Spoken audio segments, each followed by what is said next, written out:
Hello नमस्कार दोस्तों, आपके अपने यूट्यूब चैनल डीके एजुकेशन अड्डा में बहुत बहुत स्वागत है। आओ हम लोग बात करते हैं सीटेट के लिए एनसीईआरटी से लिए गए हैं क्लास 3, 4 और 5 के इन्वायरमेंट यानी पर्यावरण से लिए गए प्रश्नों को। पक्षियों से संबंधित प्रश्न हैं।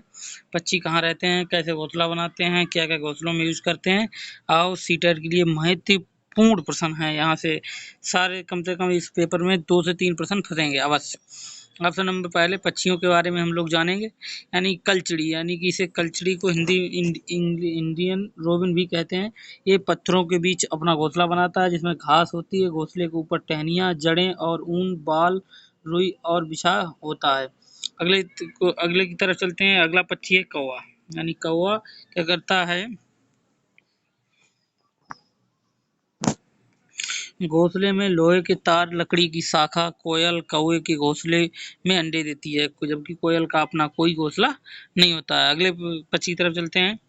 पाक्ता कैक्टस के कांटों के बीच में मेंहदी की मेड़ में घोंसला बनाती है। अगला है गौरैया या कबूतर। कभी भी अलमारी, छत, आईने के पीछे ही घोंसला बनाते हैं, चाहे गौरैया हो चाहे कबूतर हो।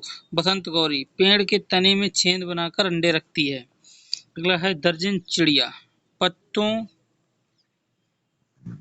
पत्तों को सीकर अंडे देने हेतु पात्र तैयार करती है। शक्कर खोरा यानी कि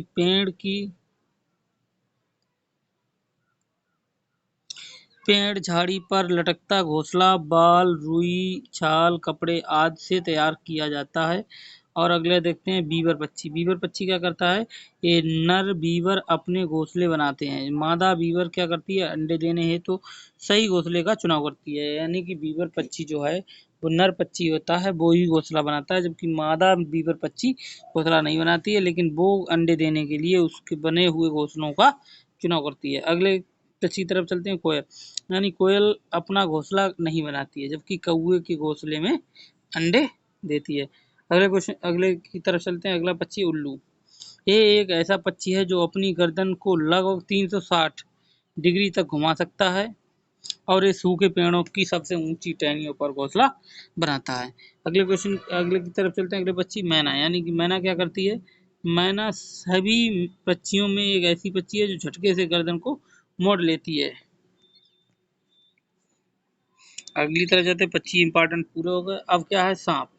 यानी 20% प्रजाति जो हैं सांप की वो कैसी होती हैं, जहरीली होती हैं। पहले देखते हैं। सांप के दांत नुकीले होते हैं परंतु चबाता नहीं है, निगलता है। अजगर सांप एक ऐसा सांप है जिसमें जहर नहीं होता है। अगला जानवर है गाय। आगे के दांत छोटे नुकीले काटने के लिए होते हैं, पीछे के दांत चपटे चबाने के लिए होते हैं। आओ देखते हैं। अगला जानवर है बिल्ली कुत्ता। नुकीले दांत होते हैं, मांस फाड़ने का काम करते हैं। अगला जानवर है गिलहरी। इसके दांत हमेशा बढ़ते रहते हैं। आओ अगले चलते हैं। शिकारी पौधे, यानी कि पौधे जो हैं उनकी बात करें। कुछ पौधे ऐसे भी होते हैं जो चूहों, मेंढकों, कीड़े मकोड़े और छोटे छोटे जीवों का शिकार करते हैं। इनमें निपेन्स सबसे ज़्यादा मशहूर है। ये ऑस्ट्रेलिया, इंडोनेशिया, भारत के मेघालय राज्य में पाया जाता है। आओ आगे देखते हैं।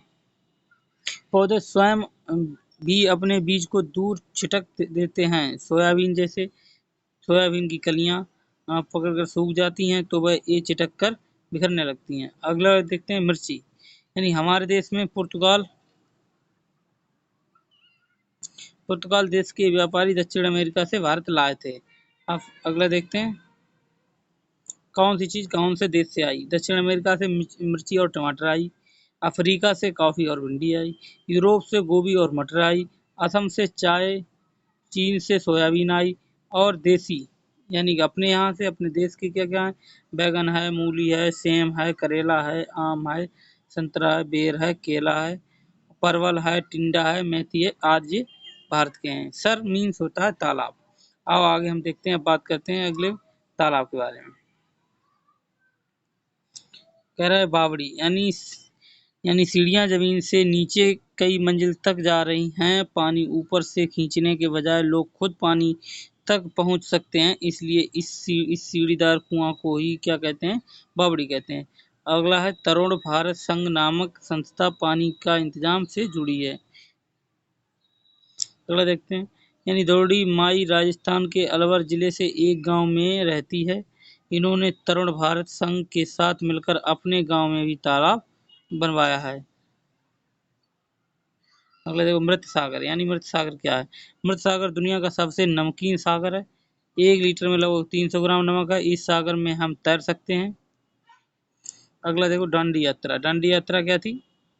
अहमदाबाद से डांडी के समुद्र तक का यात्रा में गांधी जी ने अपने अनुयायियों के साथ नमक कानून तोड़ा था। ये घटना 1930 की है।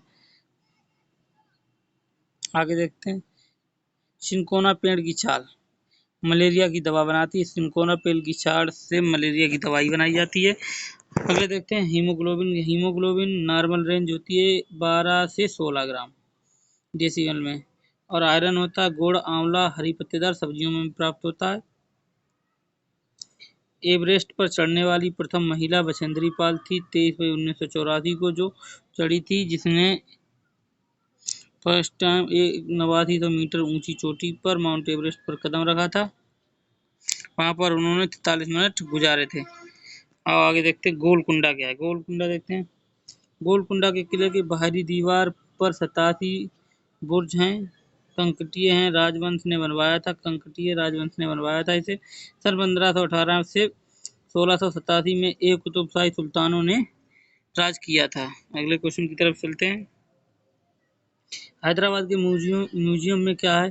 गोलकुंडा जिले की खुदाई के दौरान जो मिली वहां पर बर्तन जेवर वो हैदराबाद के म्यूजियम में रखे गए हैं। अगला देखते हैं, अगला पॉइंट है टूटता तारा उल्कापिंड होता है। अगला देखते हैं 1969 में नील आर्मस्ट्रांग चांद पर उतरने वाले प्रथम व्यक्तियों में थे। भारत में तेल के भंडार किस किस राज्य में है? असम में है, गुजरात में है, महाराष्ट्र में है, आंध्र प्रदेश में है। भूमि के अंदर से प्राप्त होता है कोयला, बॉक्साइट, लोहा, सोना, तांबा आदि। 1996 में कोयले का इस्तेमाल सबसे पहले कम था। ठंडा रेगिस्तान लेह लद्दाख को कहा जाता है। चाकथंग जम्मू कश्मीर राज्य में 5000 मीटर ऊपर पर बना हुआ मैदानी सुनसान और पथरीला इलाका है। यहाँ सांस लेने में भी मुश्किल होती है। यानी चंगाया ये घुमंतू लोग हैं। ये सिर्फ 5000 लोग हैं। पश्मीना ऊन बकरियों से मिलता है। ये अपने टोटों को रोबो कहते हैं। एक पश्मीना शाल 600 मीटर बराबर होता है। एक साल बुनने में लगता समय 250 घंटा है। बकरी के 6 बाल बराबर एक मनुष्य के बाल के बराबर होता है। लेखा क्या होता है? भेड़ बकरी के रखने की जगह को लेखा कहते हैं। अगला है डल झील में तैरते हुए घरों को सिकरे बोलते हैं। डल झील में तैरते हुए जो घर हैं उन्हें सिकरे बोलते हैं। यानी क्रोटोन रंग बिरंगे पत्तों वाले होते हैं। कुड़ुक झारखंड की भाषा है। तोरांग जंगल को कहते हैं। जंगल अधिकार अधिनियम 2007 में आया था। मिजोरम में झूम खेती की जाती है। चिराव क्या है? फसल पकने पर घर गांव में सबसे बड़ा त्योहार मनाया जाता है, जो कि मिजोरम में होता है। अगला क्या है? पोलियो। पोलियो जीवाणु से फैलती है। पूरन पोलियो चने की दाल की मीठी रोटियां होती हैं। केरल के निकटवर्ती राज्य कर्नाटक एवं तमिलनाडु। कुनैन नमक दवाई सिकोना की छाल से बनती है। यानी चमकाता सितारा गर्ल स्टार को कहते हैं। मधुमक्खी पालन। मुजफ्फरपुर जिले के बिचराहा गांव में बहुत सारे लीची के पेड़ हैं। उसी पर मधुमक्खियों का पालन अक्टूबर से दिसंबर तक के समय मधुमक्खी के अंडे देने में होता है। यानी कोट्टम केरल में है।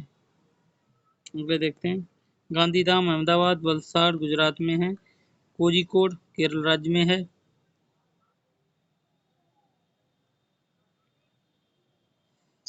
मडगांव गोवा राज्य में है। गोवा से केरल तक के रास्ते में 92 सुरंगें पड़ती हैं। 2000 पुल पड़ते हैं।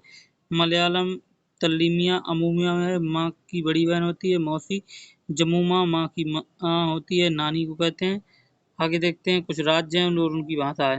यानी मलयालम केरल की है, कोंकणी गोवा की है, मराठी महाराष्ट्र की है, गुजराती गुजरात की और कन्नड़ तमिलनाडु की। आगे आगे देखते हैं।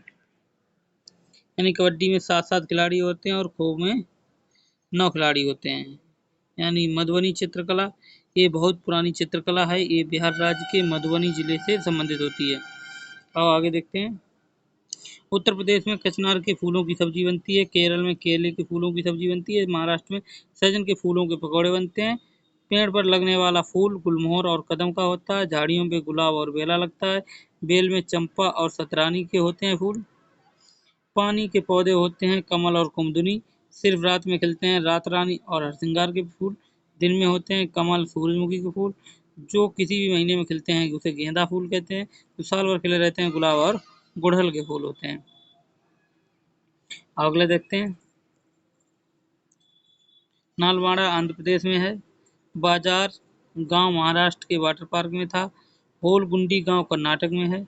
रेगिस्तानी ऊख ये ऑस्ट्रेलिया में पाया जाता है। ये 30 से 52 फीट। इससे अनाग प्रजाति के लोग इस पेड़ के ऊपर कहते हैं उरुका व्यू। ये पिछले दिन की शाम को कहते हैं। पोचमपल्ली जिला आंध्र प्रदेश में गांव तारपुर में है।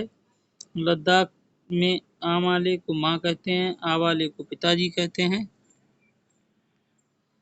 मेमेले को दादाजी कहते हैं। अनुपात एवं क्रम के अनुसार अंतर्गत सुनना, बोलना, पढ़ना, लिखना आदि आता है। भाषा क्या होती है? अनौपचारिक माता पिता और परिवार, घर, परिवेश, पड़ोस, समाज, जनसंचार के माध्यम से होती है। औपचारिक जो क्षेत्र में पढ़े लिखे समाज द्वारा स्वीकृत भाषा को औपचारिक भाषा कहते हैं। राजभाषा सरकारी कामकाज के लिए प्रयुक्त भाषा को हम लोग कहते हैं, जो अनुच्छेद 343 7 अध्याय नंबर 7 में है। आज के लिए बस इतना ही। मिलते हैं अगले वीडियो में, तब तक के लिए नमस्कार।